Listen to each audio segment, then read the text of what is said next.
말씀은 잠언 28장 15절부터 28절까지 우리 28장 15절부터 끝까지 우리 한 목소리로 함께 읽으시겠습니다. 가난한 백성을 압제하는 악한 관원은 부르짖는 사자와 줄인 곰 같으니라. 무죄한 치리자는 포악을 크게 행하거니와 탐욕을 미워하는 자는 장수하리라. 피를 흘린 자는 함정으로 달려갈 것이니 그를 막지 말지니라. 성실하게 행하는 자는 구원을 받을 것이나 굽은 길로 행하는 자는 곧 넘어지리라. 자기의 토지를 경작하는 자는 먹을 것이 많으려니와 방탕을 따르는 자는 궁핍함이 많으니라. 충성된 자는 복이 많아도 속히 보하고자 하는 자는 형벌을 면하지 못하리라. 사람의 낯을 보아주는 것이 좋지 못하고 한 조각 떡으로 말미암아 사람이 범법하는 것도 그러하니라. 악한 눈이 있는 자는 재물을 얻기에만 급하고 빈궁이 자기에게로 임할 줄은 알지 못하느니라. 사람을 경책하는 자는 혀로 아첨하는 자보다 더 나중에 더욱 사랑을 받느니라. 부모의 물건을 도둑질하고서도 제가 아니라 하는 자는 멸망받게 하는 자의 동류니라. 욕심이 많은 자는 다툼을 일으키나 여호와를 의뢰하는 자는 풍족하게 되느니라. 자기의 마음을 믿는 자는 미련한 자요 지혜롭게 행하는 자는 구원을 얻을 자니라. 가난한 자를 구제하는 자는 궁핍하지 아니하려니와 못 본 채 하는 자에게는 저주가 크리라. 악인이 일어나면 사람이 숨고 그가 멸망하면 의인이 많아지느니라. 아멘. 오늘 말씀은 어제에 이어서 선인과 악인을 대조하면서 선인이 받는 보응과 또 악인이 받는 보응이 무엇인가 하는 것을 우리에게 가르쳐주고 있습니다. 본문에 우리가 동사들만 먼저 한번 이렇게 전체적으로 살펴본다면 의인은 18절부터 안전하게 거하게 되고 또 풍성히 먹을 것을 누리게 되고 복을 누리게 되고 나중에 인정을 받게 되고 또한 번영하게 되고 안전히 거하게 된다라고 그렇게 반복해서 말씀을 하고 있습니다. 반면에 악인은 18절부터 넘어지게 되고 궁핍하게 되고 형벌을 면하지 못하게 되고 빈궁이 임하게 되고 멸망하는 자와 같이 되고 다툼을 일으키고 미련한 자이며 그들의 망함이 마땅하다라고 말씀을 하고 있습니다. 이와 같은 말씀은 우리가 어떤 말씀으로 우리가 보통 여겨집니까? 곤성징악의 말씀으로 우리가 잘 아는 그러한 말씀들 같습니다. 선인은 그들의 선한 행위대로 좋은 보응을 받게 되고 또 악인은 그들의 악한 행위대로 나쁜 보응을 받게 된다는 그러한 말씀인 것입니다. 이러한 곤성징악의 말씀은 사실 이 세상에서 실제적으로 이루어지는 그러한 말씀은 아닙니다. 그러나 건전한 세상을 추구하는 문학의 한 주제이기도 하고 또한 좋은 세상을 꿈꾸는 사람들이 기대하는 바인 것입니다. 욥기에 나오는 욥의 세 친구가 엘리후가 욥을 비난할 때 그 근거가 무엇이었습니까? 바로 이 곤성징악이었습니다. 욥이 재앙을 맞이한 가운데 스스로 어렵다고 계속해서 말하자 욥의 친구들이 하나님이 까닭없이 벌을 내리시겠느냐? 지금이라도 속히 내 자신을 돌이켜서 죄를 회개하고 하나님께 돌아가라라고 그렇게 말하였던 것입니다.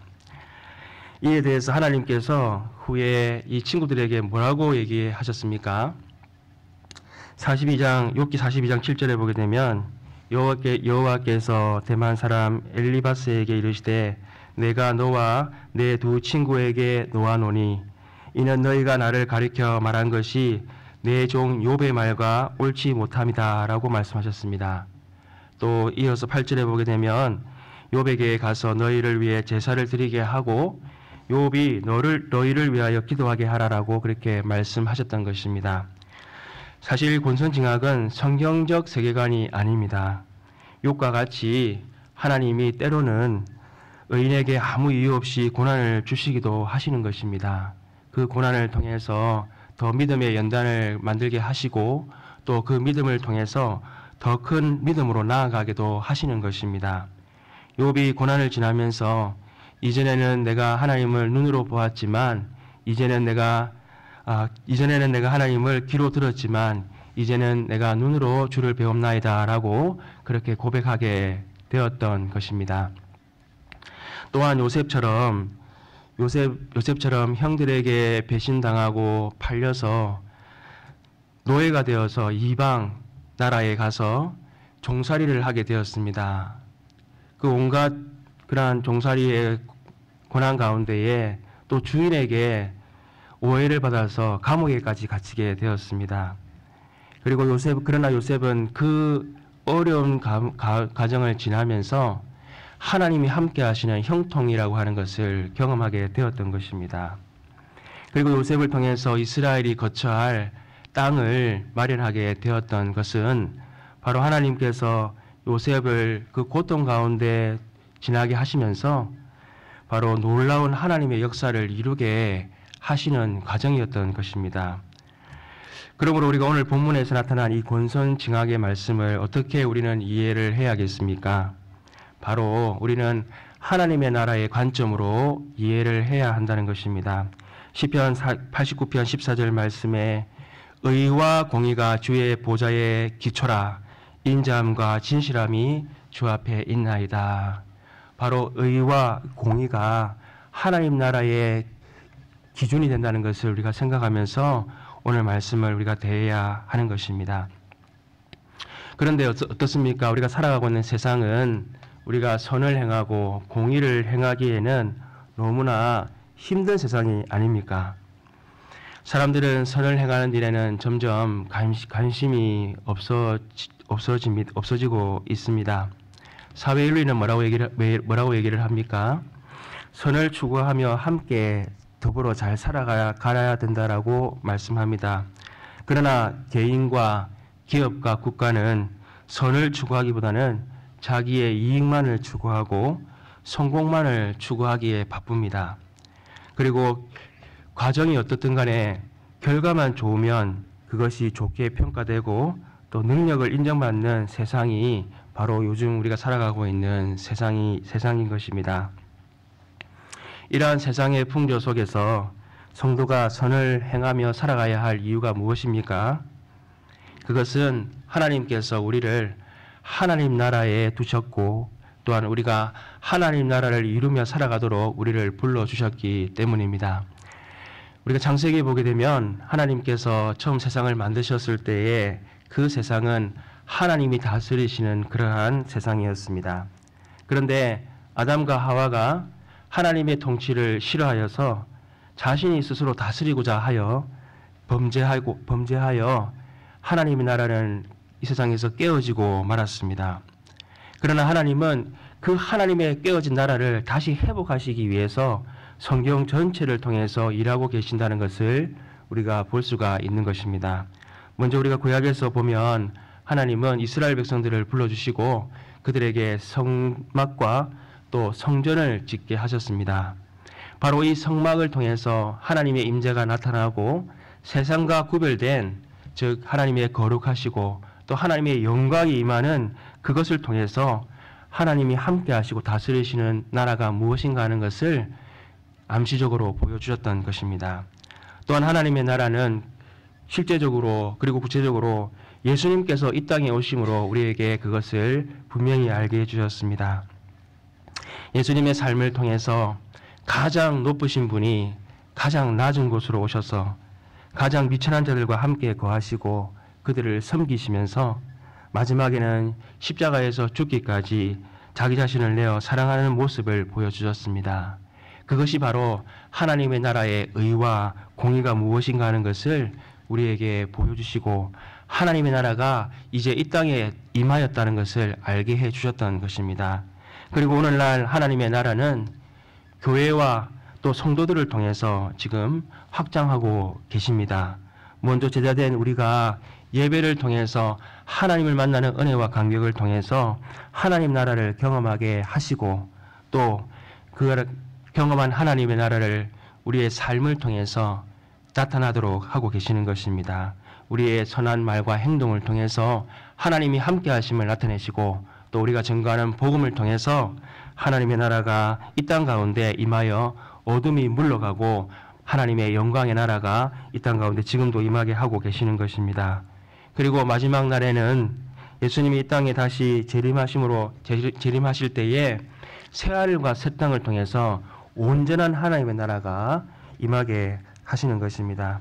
그러므로 오늘 우리는 이 말씀을 통해서요, 우리가 왜 선한 삶을 살아야 하는가, 그리고 그 선한 삶의 보응이 무엇인가 하는 것은 세상적인 관점에서의 성공, 세상에서 인정받는 것을 기준으로 우리가 볼 것이 아니라 바로 하나님의 나라가 어떻게 우리를 통해서 임할 것인가 하는 것이라는 관점을 통해서 오늘 말씀 우리가 보아야 한다는 것입니다. 이러한 관점에서 우리가 오늘 본문 말씀을 먼저 다시 한번 살펴보면요, 우리 15절과 17절 말씀을 우리가 다시 한번 읽어보겠습니다. 가난한 백성을 압제하는 악한 관원은 부르짖는 사자와 줄인 곰 같으니라. 무지한 치리자는 포악을 크게 행하거니와 탐욕을 미워하는 자는 장수하리라. 사람의 피를 흘린 자는 함정으로 달려갈 것이니 그를 막지 말지니라. 우리가 15절에 보게 되면 악한 관원을 무엇에 비유하고 있습니까? 포효하는 사자와 줄인 곰의 비유를 하고 있습니다. 관원과 통치자는 하나님께서 세우신 권세자들입니다. 그들은 백성들을 어떻게 다스려야 합니까? 하나님의 공의와 정의로 다스려야 하는 것입니다. 그리고 그들을 판결해야 하는 것입니다. 그런데 관원들이 부패하게 되면 백성들은 고통을 당하게 됩니다. 백성들이 하나님의 통치를 받는 것이 아니라 세상의 그 통치 아래에 눌림을 받게 되는 것입니다. 그러므로 16절 17절 말씀에서 이 무지한 치리자, 사람의 피를 흘리게 만드는 자들은 함정, 즉 죽음으로 몰리게 된다라고 말씀하고 있는 것입니다. 이들이 하나님의 나라를 방해함으로 인해서 그들에게 임할 심판이 크다라는 것을 말씀을 하고 있는 것입니다. 우리가 이어서 18절 19절 말씀도 읽어보겠습니다. 성실하게 행하는 자는 구원을 받을 것이나 굽은 길로 행하는 자는 곧 넘어지리라. 자기의 토지를 경작하는 자는 먹을 것이 많으려니와 방탕을 따르는 자는 궁핍함이 많으니라. 우리가 어제 말씀을 받았듯이 성공보다 더 귀한 것이 성실이라고 하였습니다. 그런데 우리가 이 성실을 가지고 이 세상을 살아가다 보면 참으로 불합리한 일들을 많이 당하게 되고 또 오히려 손해를 보는 경우가 많이 있습니다. 그러나 우리가 기억해야 될 것은 하나님 앞에서는 이 성실과 정직으로 행하는 것이 결국 하나님의 안전함을 누리게 되고 토지의 소산처럼 우리가 성실하게 우리가 행한 만큼 하나님께서 결국 갚아주시는 보응이 있다는 것을 우리는 기억해야 한다는 것입니다. 그리고 이어서 충성에 대해서 말씀을 하고 있습니다. 우리가 20절 말씀을 또 한번 읽어보겠습니다. 충성된 자는 복이 많아도 속히 보하고자 하는 자는 형벌을 면하지 못하리라. 이 충성이라고 하는 말은 신실함이라고 또한 번역될 수가 있습니다. 세상에서는 신실한 자, 정직한 자는 되게 어떻게 사람들이 생각을 합니까? 고지식하다라고 생각을 하고 또 너무 곧다라고 이렇게 오히려 보는 경향들이 있습니다. 그래서 그들은 결코 세상에서는 성공과는 좀 먼 사람들이다라고 그렇게 여긴다는 것입니다. 그러나 성경은 충성된 자에게 복이 있다라고 말씀을 합니다. 충성된 사람들은 사실 결국에는 사람들의 인정을 받게 되고 또 하나님의 약속하신 그 언약들을 영원히 누리게 되기 때문인 것입니다. 반면에 속히 보하려고 하는 자들은 형벌을 면치 못한다라고 말씀합니다. 왜 그렇습니까? 수단과 방법을 가리지 않고 자신의 영혼을 팔고 그렇게 부를 얻게 되면 부를 추구하면 추구할수록 어떻게 됩니까? 하나님과 멀어지고 또 우리의 영혼이 피폐해지는 그러한 파멸을 경험하게 되기 때문인 것입니다. 이어서 탐심에 대해서도 우리에게 경고해 주고 있습니다. 21절과 22절 말씀 한 번 더 보겠습니다. 사람의 낯을 보아주는 것이 좋지 못하고 한 조각 떡으로 말미암아 사람이 범법하는 것도 그러하니라. 악한 눈이 있는 자는 재물을 얻기에만 급하고 빈궁이 자기에게로 임할 줄을 알지 못하느니라. 우리가 21절 말씀에 사람의 낯을 보아주는 것, 이것이 무엇입니까? 편의를 봐주는 것입니다. 즉 공의롭게 행해야 할 일에 뇌물을 받고 그 사람에게 편파적으로 대해주는 그러한 행위인 것입니다. 그러므로 21절 말씀에는 그와 같이 한 조각 떡으로 말미암아 사람이 범법한다라고 하는 말씀을 또한 이어서 하고 있습니다. 이 말씀은 70인역에서는 떡 부스러기로 인하여 사람을 파는 자라고 말씀하고 있습니다. 그러니까 극히 사소한 탐심이 무엇을 사람을 어떻게 만든다는 것입니까? 존귀해야 할 인간을 범죄케 만들고 만다라고 하는 것입니다. 악인들의 탐심의 결과는 22절에서 우리가 보았듯이 자기도 모르는 사이에 빈궁에 이르게 되게 되는 것입니다. 탐심을 쫓는 인생, 그것의 최후가 무엇인가 하는 것을 우리에게 말씀해 주고 있습니다. 그러므로 성도된 우리는 무엇을 쫓아 살아가야 하겠습니까?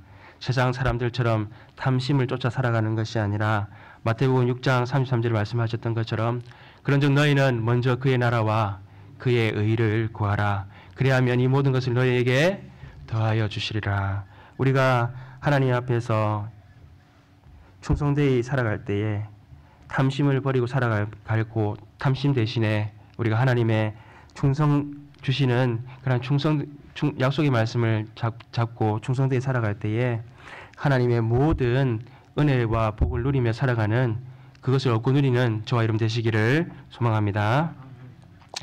우리가 23절 말씀에는 아첨하는 혀와 경책하는 말에 대해 말을 대조하여 말씀을 해주고 있습니다. 아첨과 아부는 어떠한 것입니까? 자신의 이익을 기대하면서 상대방의 귀에 듣기 좋은 말을 하는 것입니다. 그것은 사실 거짓된 말, 허황된 말들인 것입니다. 반면에 경책하는 말, 진심으로 상대를 위해 권면하는 말은 듣기는 사실은 거북한 말들입니다. 그러나 그러한 말은 뼈의 양약과 같은 말씀이 되는 것입니다. 잠언서 12장 6절 말씀에 악인의 말은 사람을 엿보아 피를 흘리자 하는 것이거니와 정직한 자의 입은 사람을 구원하느니라. 정직한 말은 서로를 살리는 하나님 나라의 언어라는 것을 기억하는 저와 여러분 되시기를 소망합니다. 또한 24절 말씀도 우리가 한번 이어서 읽어보겠습니다. 부모의 물건을 도적질하고서도 제가 아니라 하는 자는 멸망받게 하는 자의 동류이니라. 여러분, 부모의 것을 좀 훔치는 것은 우리가 조금 그렇게 무거운 죄가 아니라라고 우리는 생각을 합니다. 그런데 오늘 말씀은 매우 엄중하게 말씀을 하고 있습니다. 멸망받는 자와 같다라고 그렇게 말씀을 하고 있는 것입니다. 고대 유대 사회는 대개 부모의 것을 자녀에게 물려주는 그런 상속하는 문화였습니다. 그런데 부모가 줄 상속을 미리 달라고 하는 것, 그것은 탕자의 비유에서처럼 그것은 부모가 죽었다라고 여기는 것과 똑같은 것입니다. 그러므로 심지어 부모의 것을 강탈하고 그것을 죄 없다라고 얘기하는 것은 하나님께서 가정의 대리자로 세우신 그 부모를 멸시하는 것이고, 또한 하나님께서 세우신 가정의 질서와 사회의 질서를 깨뜨리는 것입니다. 그러므로 이렇게 하나님께서 그것을 엄중히 말씀을 하고 있는 것입니다. 이제 이어서 25절 말씀은 이 모든 경고의 통합적인 말씀이라고 우리가 볼 수가 있습니다. 25절 말씀도 우리가 한 번 더 읽어보겠습니다. 욕심이 많은 자는 다툼을 일으키나 여호와를 의지하는 자는 풍족하게 되느니라. 욕심이 많은 자는 세상적으로 볼 때는 탐욕이 많은 자이고 영적으로 볼 때는 교만한 자인 것입니다. 탐욕과 이 교만은, 탐욕은 어떻습니까? 공동체의 분란을 일으키고 공동체를 불행하게 만듭니다. 그리고 이 교만은 스스로 높아져서 하나님을 의지하지 않고 또한 하나님의 말씀을 거부하는 그러한 결과를 만들게 됩니다. 그러므로 그 끝이 무엇이겠습니까? 결국 패망으로 이르게 된다고 하는 것입니다. 우리가 오늘 말씀을 통해서요, 성도는 이 선과 악의 기준이 무엇이겠습니까? 그것은 세상에 있는 판단이나 세상의 기준이 되어서는 안 된다는 것입니다. 우리의 선과 선을 행해야 할 기준은 오직 하나님 나라에 있고 우리가 하나님의 나라의 정의와 의를 따라 우리는 행해야 한다는 것입니다. 비록 우리가 이 땅에서 선을 행하며 살아갈 때에 결코 사람들로부터 인정받지 못하고 또 때로는 불의한 일을 오히려 당하게 되고 또 억울한 일을 당하게 됩니다. 그러나 선을 행하는 자 하나님께서 위로하시고 하나님의 형통함이 함께 하시는 복이 있게 되는 것입니다. 그리고 영원한 하나님 나라의 상급이 그들의 것임을 우리는 기억해야 할 것입니다. 우리가 이 땅에 살아가며 사는 삶은 결코 선을 행하기에 참으로 쉽지 않은 그러한 세상입니다. 오늘 우리가 살아가는 오늘 하루도 우리가 어떤 말을 해야 하고 어떤 행동을 해야 할지 우리는 선택을 해야 합니다. 또 선과 악 중에서 무엇을 우리가 선택해야 할지 늘 선택해야 하는 그러한 기로에 있는 것입니다. 그러나 우리 마음 가운데 그 모든 것을 이기고 우리가 하나님의 말씀을 따라가 살아갈 수 있는 것이 무엇이겠습니까? 그 방법이 무엇이겠습니까? 바로 예배를 통해서 하나님이 주시는 그 하나님 나라를 경험하는 것입니다. 예배를 통해서 우리 마음 가운데 하나님의 의로움과 하나님의 주시는 기쁨이 충만하고 하나님 주시는 그 의와 화평이 평강이 우리 가운데 넘칠 때에 우리는 이 세상을 하나님의 그 의를 따라서 우리가 행하며 마땅히 살아갈 수 있게 되는 것입니다. 우리의 매일매일 삶의 예배를 통해서 하나님 나라를 충만하게 경험하고 또 그 하나님의 충만하심을 통해서 우리 이 세상 가운데 의와 공평의 하나님 나라를 세워가는 저와 여러분 되시기를 소망합니다. 우리 기도하시겠습니다. 하나님 아버지 감사합니다. 이 세상은 하나님 눈에 보이는 것이 전부인 줄 알고 그것을 쫓아 살아갑니다. 그러나 하나님 우리에게 믿음의 눈을 주셔서 눈에 보이지 않는 것이 더 가치 있고 소중한 것임을 알게 하시니 감사합니다. 하나님 우리에게 하나님 나라를 주셨습니다. 이 하나님 나라에 살게 하셨고 또 우리를 통해서 하나님 나라를 세워갈 귀할 사명을 하나님 우리에게 허락해 주셨습니다. 하나님 오늘의 삶을 통해서 우리가 어떤 말을 해야 하고 또 어떤 하나님 행동을 해야 할지 우리에게 하나님 믿음을 따라 선택하게 하여 주시옵소서. 선한 말과 행동을 통해서 하나님 나라가 우리 가운데 임하였고 또 하나님 나라가 어떠한 것인지를 우리가 선포하고 증거하는 주의 백성들 되게 하여 주시옵소서. 오늘도 선한 행동을 따라 영원한 하나님 나라의 그런 상급을 바라보며 나아가는 주의 백성들 되게 하여 주시옵소서. 모든 것을 감사하며 우리 주 예수님 이름으로